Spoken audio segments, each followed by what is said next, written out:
सारी शेरनियां बंटी को चौराहे पर लाती है। माया की माँ नजदीक खड़ी थी। बंटी माया की माँ को हाथ जोड़कर छोड़ने की विनती करता है। बंटी बताता है कि माया ने ही उसे सबसे पहले प्रपोज किया था, इसमें इसकी कोई गलती नहीं थी। बंटी अपनी बात रख रहा था, तभी माया के पिताजी गुस्से से आते हैं और बंटी पर टूट पड़ते हैं। तभी माया की माँ और बुआ माया के पिता को रोकने लगती है। माया के पिता बोलते हैं, पगला गए हो क्या तुम सब लोग, मुझे क्यों रोक रहे हो। माया की माँ आगे आकर बोलती है, इसे मारकर कुछ नहीं होगा, हमारी बेटी के पिछवाड़े में ही ज्यादा खुजली है, इसमें इसकी कोई गलती नहीं। माया की माँ रोते हुए नीचे बैठकर बोलती है, शायद हमारी परवरिश में ही कुछ कमी रह गई होगी। हम अपनी बेटी को बच्ची समझते रहे, लेकिन हमारी बेटी कब जवान हो गई और लड़ने चली गई हमें पता ही नहीं चला। ये तेंदुआ इन हिरणों को पकड़ने के लिए आगे बढ़ रहा था। तेंदुए के पीछे से चुपके से एक शेरनी तेंदुए की तरफ आ रही थी। तेंदुआ शेरनी की मौजूदगी से अनजान था। इस तेंदुए का नाम बंटी है और शेरनी का नाम माया है। बंटी दबे पाव अपने मनसूबों को अंजाम देने आगे बढ़ता है। बंटी एक हिरन को घेर लेता है। बंटी हिरन पर हमला करने की परफेक्ट प्लानिंग बनाता है। बंटी सही पोजीशन पर बैठता है। कुछ का इशारा मिलते ही बंटी तुरंत हमला करता है। बंटी हिरनों के बीच घुसकर एक हिरन को दबोच लेता है। बंटी ने हिरन को पकड़ते ही माया तुरंत आगे बढ़ती है। शेरनी को देखते ही पूरी पलटन एक्साइटेड होकर देखने लगती है कि आगे क्या होने वाला है। बंटी हिरन को पकड़कर कोपचे में ले जाकर एक पेड़ के नीचे बैठता है। तभी वहाँ माया मुंह उठा के चली आती है। माया को देखते ही बंटी टेंशन में आता है। माया चेहरे से भूखी नजर आ रही थी। माया इनोसेंट चेहरे से बंटी के सामने आती है। माया का चेहरा देख बंटी समझ गया कि ये भूखी है। बंटी पूरा खाना माया को सौंप कर चला जाता है। माया पूरे खाने पर अकेले ही ताव मारती है। यह सब बंटी दूर से देखता है। खाना खाने के बाद माया बंटी की तरफ बढ़ती है। बंटी डर के मारे पेड़ पर जाकर बैठता है। माया आगे आकर बंटी को आंखों से ही धन्यवाद कहती है और चली जाती है। बंटी को माया की आंखों में कुछ अलग ही झलक दिखती है। बंटी पेड़ से उतरकर जाते वक्त सोचता है, यार खूंखार नहीं लगती मुझे ये। यहीं पर बंटी माया के माया जाल में फंसता है। कुछ ही दिनों में इनका तुमसे मिलना बातें करना बड़ा अच्छा लगता है ये ट्रेंड शुरू होता है। बंटी माया से मिलने से पहले अपनी नाखून मुंडवा लेता है ताकि उसे कोई चोट न लगे। वे दोनों जहाँ जगह मिले वहाँ रासलीला शुरू करते। इनकी अनोखी लव स्टोरी देख हिरन खाना खाना छोड़ इनको ही देखने लगते। इनकी लव स्टोरी को देख कुछ हिरन बोलते, ये दोनों पक्का जंगल का इतिहास बदल देंगे। यहाँ तक भैंसों के सामने भी ये नहीं शर्माते।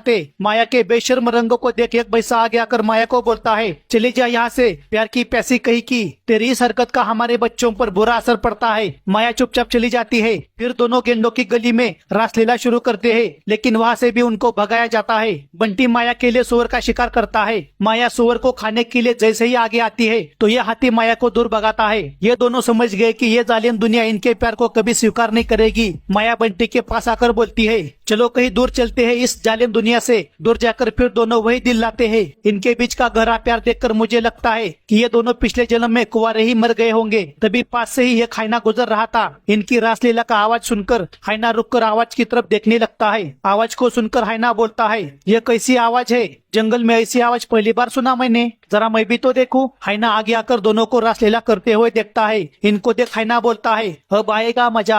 हाइना अपने पिछले पैर उठाकर अगले दो पैरों पर चलने लगता है। शायद आपने इसे पहचाना होगा, ये वही गोटिया नाम का हाइना है जिसे पिछली वीडियो में शेर ने मार मार कर इसकी गोटियां सुझाई थी। फिर भी यह अपनी हरकतों से बाज नहीं आता। तीसरे दिन मंगलवार को सुबह 11 बजे माया एक सुअर को बिल में से बाहर निकाल रही थी। माया सुअर को बिल में से बाहर निकाल कर वही उसका गेम बजाना शुरू करती है। तभी वह गोटिया नाम का हाइना टपकता है। गोटिया को देख माया उसे आंखों से ही डराने लगती है। गोटिया दूर से ही बोलता है, दुनिया में प्यार के सामने दौलत की कोई औकात नहीं होती, दिल आए प्रदान पर तो राजा की कोई औकात नहीं होती। माया तुरंत अपनी आंखें नीची करती है। जी हाँ दोस्तों, प्यारी समझ गई। गोटिया बिना दबाव के सुअर पर ताव मारने लगता है। गोटिया माया की मजबूरी का शिद्दत के साथ फायदा उठाता है। एक दिन तालाब के किनारे कुछ हिरन पानी पी रहे थे। तभी अचानक सब भागने लगते हैं।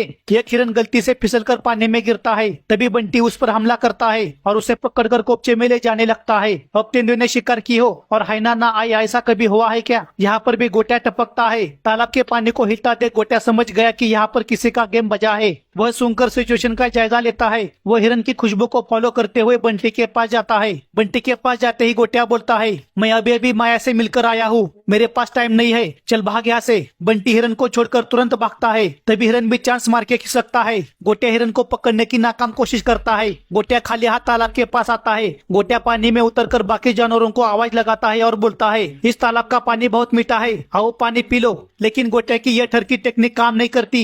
एक दिन शेर ने भैंस का शिकार किया था। इस शेर का नाम पप्या है। माया इसी की पत्नी है। पप्या हाइना को खाना खाने नहीं देता, जिससे बाकी हाइना मिलकर पप्या की पूंछ खींचते हैं। पप्या मुड़कर बोलता है, खाना तो खाने दो सालो। यह हाइना आगे आकर पप्या को बोलता है, तेरी पत्नी बंटी के साथ रंगरलिया मना रही है और तू खाना खा रहा है, जा और रोक ले उसे, वरना वो प्रेग्नेंट हो जाएगी। यह सुनते ही पप्या फुल टेंशन में आता है। पप्या बिना कुछ बोले घर की तरफ निकलता है। इधर हाइना खाने पर ताव मारते है। माया जैसे ही घर आती है तो बाकी शेरनियां उस पर टूट पड़ती है। सारी शेरनियां मिलकर उसे काटने लगती है। आखिर में पप्या तूफानी रफ्तार से आता है और पत्नी पर टूट पड़ता है, लेकिन पत्नी के एक वार से ही पप्या पीछे हटता है। पप्या बस यही कहता रहा कि तुमने ऐसा क्यों किया। माया वही मुरझाकर बैठती है। एक वयस्क शेरनी आगे आकर माया को बोलती है, तुमने हमारा स्टेटस खराब कर दिया, अब उस बंटी को हम नहीं छोड़ेंगे। दूसरे दिन सुबह शेरनिया बंटी के घर के बाहर जाल बिछाकर बैठती है। बंटी जैसे ही पेड़ पर चढ़ने लगता है तो सारी शेरनियां उसे पकड़कर नीचे खींचती है। बंटी समझ गया कि अब इसका गेम हो गया। माया की बुआ बंटी को खींचकर बाहर निकालती है। कुछ शेरनियां वही शुरू होती है। माया की बुआ बोलती है, इसे अभी मत मारो, इसे चौराहे पर लेकर चलो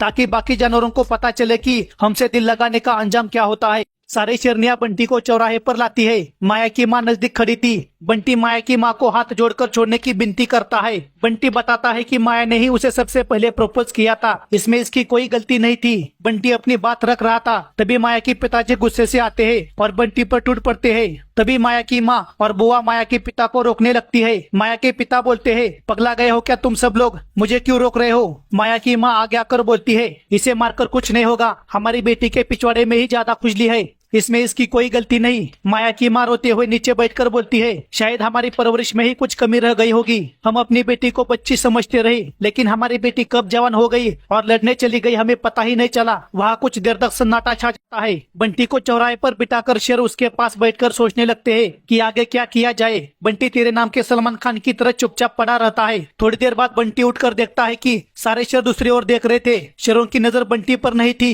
इसी मौके का फायदा उठाकर बंटी चुपचाप पीछे से खिंच सकता है। जब तक शेर होश में आते हैं तब तक बंटी नजरों से ओझल होता है। इसके बाद बंटी जब भी किसी शेरनी को गलती से भी देखता तो पिछवाड़े में पूंछ घुसा के वहां से खिसकता और पेट पर जाकर ही रुकता। आगे से यह कभी प्यार की चटनी नहीं चखेगा। इधर गोटिया को शेरों ने अपने काबिले में शामिल कर लिया। आज गोटिया जंगल की खबरों को शेरों तक पहुंचाने का काम करता है। गोटिया ने शेरों के दिल में अपनी इज्जत बना ली, इसलिए तो ठरकी हमेशा ठरकी ही रहेगा। आपको क्या लगता है इसमें किसकी गलती थी, बंटी की या माया की या फिर गोटिया की? कमेंट में बताना। अगर आपको मेरा काम अच्छा लगता है तो आप मुझे इस नंबर पर सपोर्ट कर सकते हो। बुरे वक्त में मुझे आपके सपोर्ट की जरूरत है। साथ ही वीडियो को लाइक और शेयर करना। जल्दी मिलते हैं और एक नई फनी वीडियो के साथ।